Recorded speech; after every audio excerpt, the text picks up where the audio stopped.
Hello. जिनका semester 6 है और जिनका मेन हिंदी है उनके लिए एक प्रश्न है। मीराबाई की के व्यक्तित्व एवं कृतित्व का परिचय दीजिए। अथवा मीराबाई के जीवन वृत्तांत को प्रस्तुत करते हुए उनके द्वारा रचित साहित्य का परिचय दीजिए। इसको हम प्रस्तावना, मीराबाई का जीवन वृत्त, मीराबाई का कृतित्व, उपसंहार आदि मुद्दों में देखेंगे। हिंदी साहित्य में कृष्ण भक्ति के गीत गाने वाले कवियों में मीराबाई का महत्वपूर्ण स्थान है। अपने विद्रोही व्यक्तित्व एवं दीवानगी भरे कृतित्व के कारण वह दूसरे कृष्ण भक्त कवियों से अलग दिखाई देती है। वह कृष्ण भक्त थी, फिर भी कृष्ण शासक संप्रदायों में से किसी भी संप्रदाय में दीक्षित नहीं थी। उसके काव्य का मूल स्वर कृष्ण प्रेम है। इस आधार पर उसकी भक्ति को प्रेमा भक्ति कहा जा सकता है। माधुर्य भाव उनका मूल तत्व है। गिरधर के हाथ बिकाणी कहने वाली मीरा ने लोक लाज की भी परवाह नहीं की थी। इसी कारण उसे कई प्रकार की यातनाएं और अपवाद भी सहने पड़े थे। भाई सांवरे रंगमंची, साज सिंगार बांध पग घूंघर, लोक लाज तजनाची। मीरा का काव्य विरह पीड़ा एवं मिलन उत्कंठा का लहराता सागर है। उसकी प्रणय वेदना भक्ति के पवित्र रंग में रंगी हुई है। उनका जीवन दुखपूर्ण, यातनामय एवं संघर्षमय था, जिसका प्रतिबिंब उनके पदों में कई जगह पर मिलता है। मीरा के जीवन एवं कृतित्व पर हम अपनी नजर डालेंगे।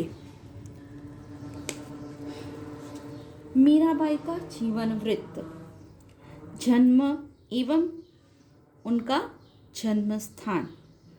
अब यहाँ पर हम इसमें जीवन वृत्त में जन्म एवं जन्म स्थान की बात करेंगे, बाल्यावस्था की बात करेंगे, विवाह की बात करेंगे। तो यहाँ पर हम जन्म एवं जन्म स्थान की बात करते हैं।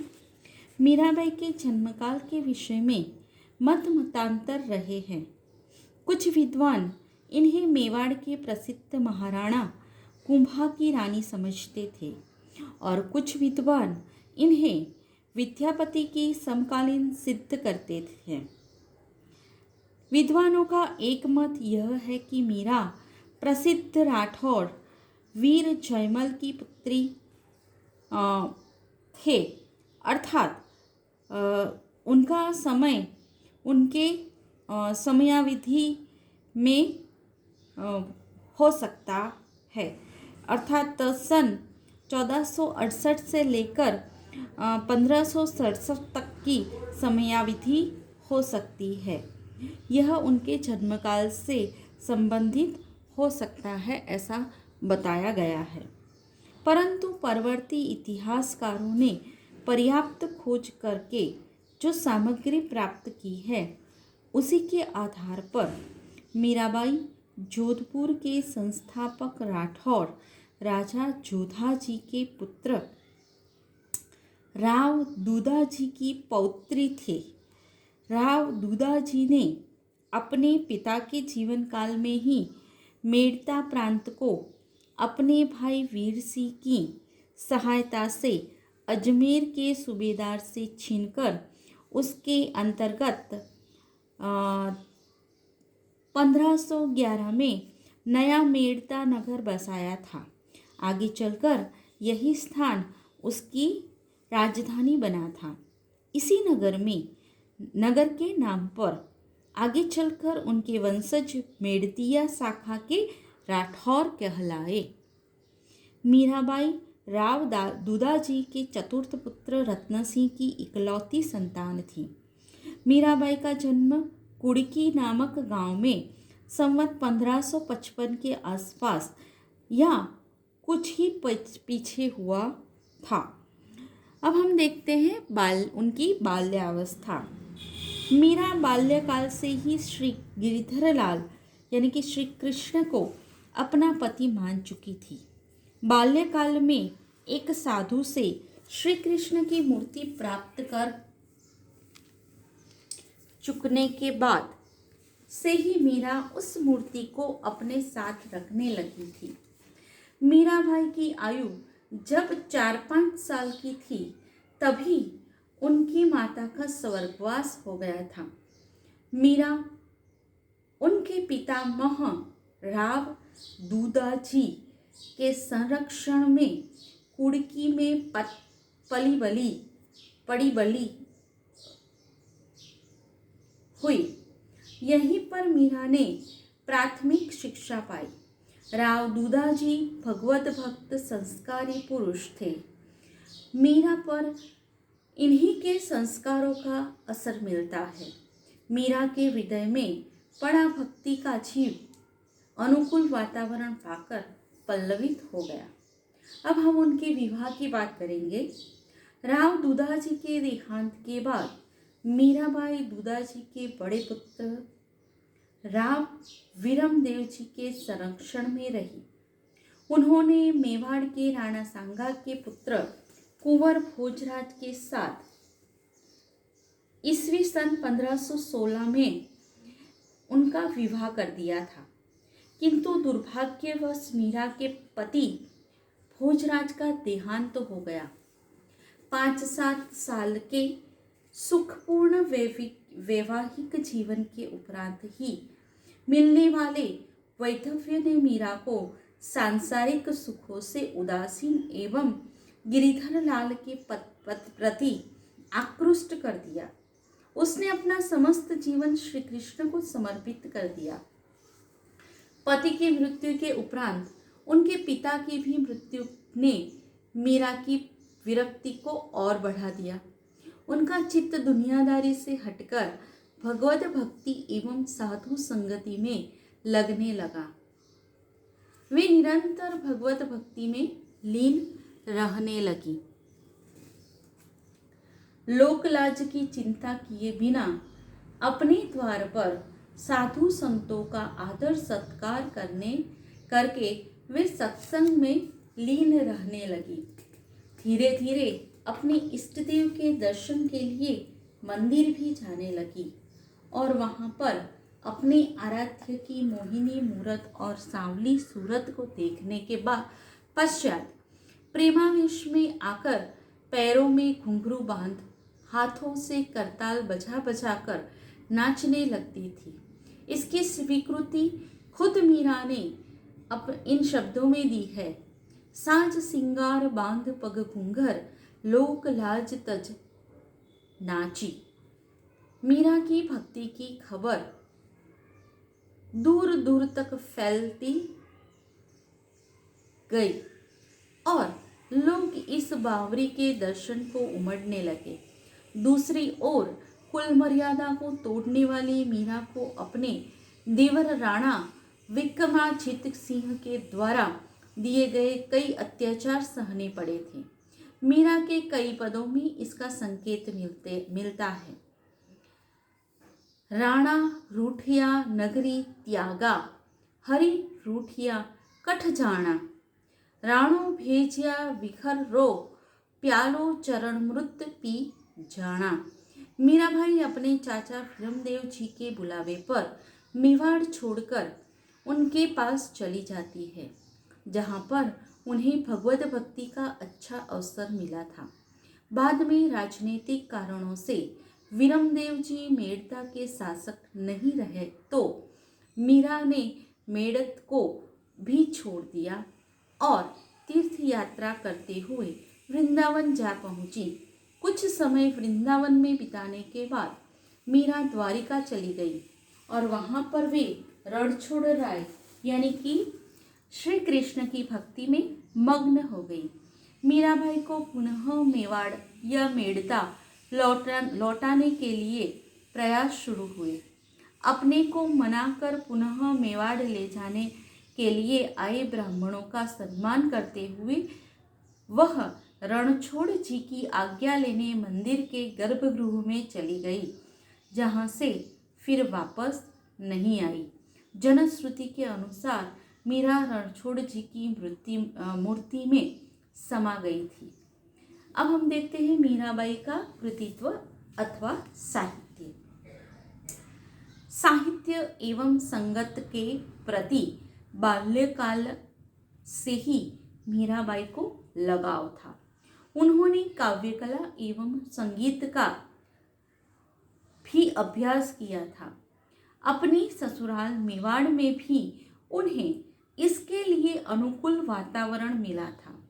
उनके पिता भोजराज ने भी मीरा के काव्य एवं संगीत के प्रति अनुराग को देखते हुए उसे प्रोत्साहन दिया था।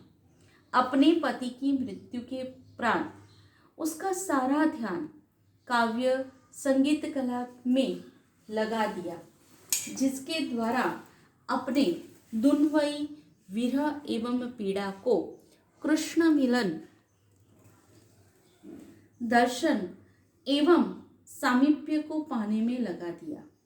मीरा ने कदाचित इसी काल में अपनी कुछ उपलब्ध रचनाएं प्रस्तुत की थी और अधिकांश पदों को अपने इष्टदेव के समक्ष गाकर उन्हें रिझाने की कोशिश की थी।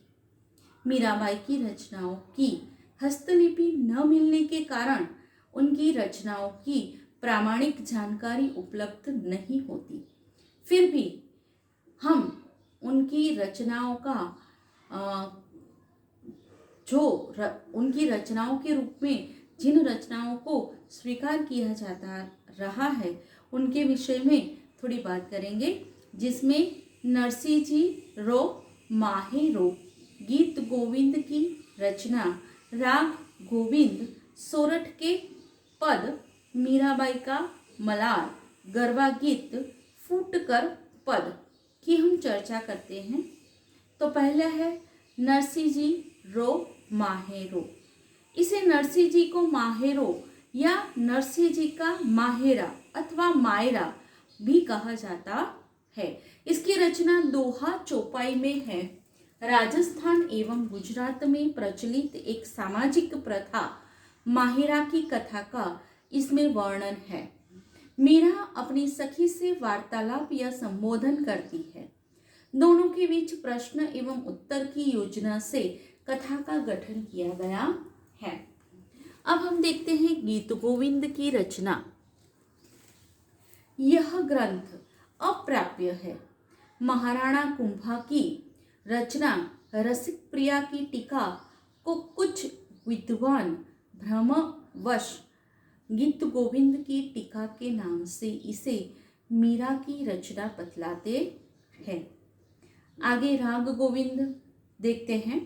डॉक्टर गौरी शंकर ओझा के अनुसार मीरा ने इस नाम से कविता का एक ग्रंथ रचा था, किंतु अभी तक इसके विषय में संदेह बना हुआ है। आगे देखते हैं सोरठ के पद। प्रसिद्ध आलोचक मिश्र बंधु ने इस ग्रंथ की चर्चा की है। इसमें मीरा के अलावा नामदेव और कबीर के भी पद संग्रहित है। और आगे देखते हैं मीराबाई का मलार। यह कदाचित कोई स्वतंत्र ग्रंथ नहीं है। संगीत में प्रचलित यह एक राग है जिसका मीरा के पदों में प्रचलन है। अगला है गरबा गीत। गरबा गीतों का प्रचलन गुजरात है, जो रास मंडली के गीत की तरह गाए जाते हैं। मीराबाई ने भी ऐसे गरबा गीत लिखे हैं जिन्हें मीरानी गरवी कहा जाते हैं, किंतु ये गीत संदिग्ध है। अंत में देखते हैं फुटकर पद। मीराबाई के नाम से उल्लेखित रचनाओं में सबसे अधिक प्रामाणिक उनके पद है। इनकी संख्या 200 से 250 तक बताई जाती थी, परंतु श्री पुरोहित नारायण जी के अनुसार उन्होंने मीरा के 500 के करीब पद इकट्ठा कर लिए हैं, जो हस्तलिखित, मुद्रित और मौलिक रूपों में प्राप्त है। उनके अनुसार बहुधा ये पद प्रामाणिक है। कुछ ही पद संदिग्ध एवं प्रक्षिप्त अंशों वाले हैं। इनमें कुछ पदों की भाषा गुजराती है। भाषा भेद के कारण कुछ भिन्न प्रतीत होते हुए भी वस्तुतः एक है। मीरा की ख्याति का मूलाधार ये पद है। उपसंहार के रूप में हम यह कह सकते हैं कि मीराबाई के जीवन वृत्तांत को जानने के बाद मीराबाई का साहित्य उसके जीवन का प्रतिबिंब है, यह हम कह सकते हैं। मीरा का दुन्वयी प्रेम अलौकिक में परिवर्तित हो गया है। उनके विद्रोही तेवर ने उनकी कृष्ण आसक्ति को अधिक गहरा रंग दिया है। उनका यह कहना माई री महा लिया गोविंद मोल में उसकी कृष्ण के प्रति संपूर्ण समर्पण में उनका कृष्ण के प्रति संपूर्ण समर्पण भाव की भक्ति दिखाई देती है। मीराबाई केवल हिंदी की ही नहीं बल्कि समान रूप से राजस्थान एवं गुजराती साहित्य की कवयित्री के रूप में प्रतिष्ठित है। यही उनकी महानता की निशानी है। यह प्रश्न यहाँ पूर्ण हुआ।